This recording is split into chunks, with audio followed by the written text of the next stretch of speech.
Hello दोस्तों, नमस्कार। मैं हूँ रेखा उपाध्याय। अपने यूट्यूब चैनल पे आप सभी का स्वागत करती हूँ।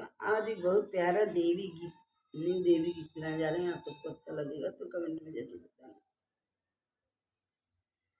अरे देवी मैया दुर्गा मैया लाज कर रखैया हो।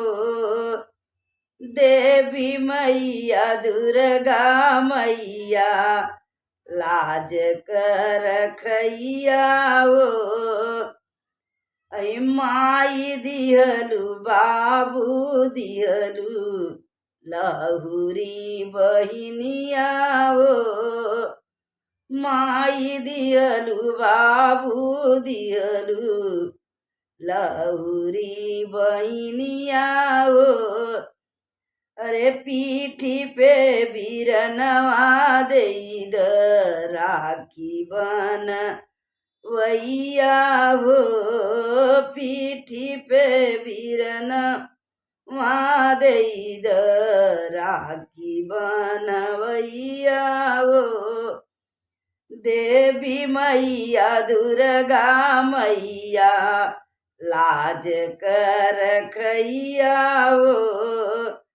देवी मैया दुर्गा मैया लाज कर रखैया हो। अरे सासु दिहलु ससुरा दिहलु लहुरी ननदिया हो। सास दिहु ससुरा दिहलु लहुरी ननदिया हो। एकठे देवरवा देद होली खेलवैया हो।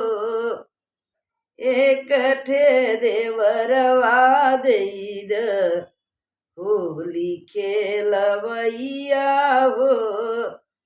अरे देवी मैया दुर्गा मैया लाज कर रखैया हो।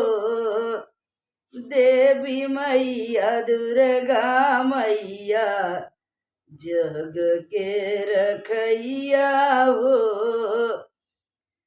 अरे बिटिया देद बेटवा देद देद धन दौलतिया हो। बिटिया देद बेटवा दिहलु धन दौलतिया हो। अरे मांगी भरी से नुरवा देद पूजब तोरी चरनिया हो। मांग भर से नुरवा देद पूजब तोरी चरनिया हो। अरे लाली रंग चुनरिया देद ओड़ी बनब दुलहिनिया हो। लाली रंग चुनरिया देद बनबै दुलहिनिया हो। देवी मैया दुर्गा मैया लाज कर रखैया हो।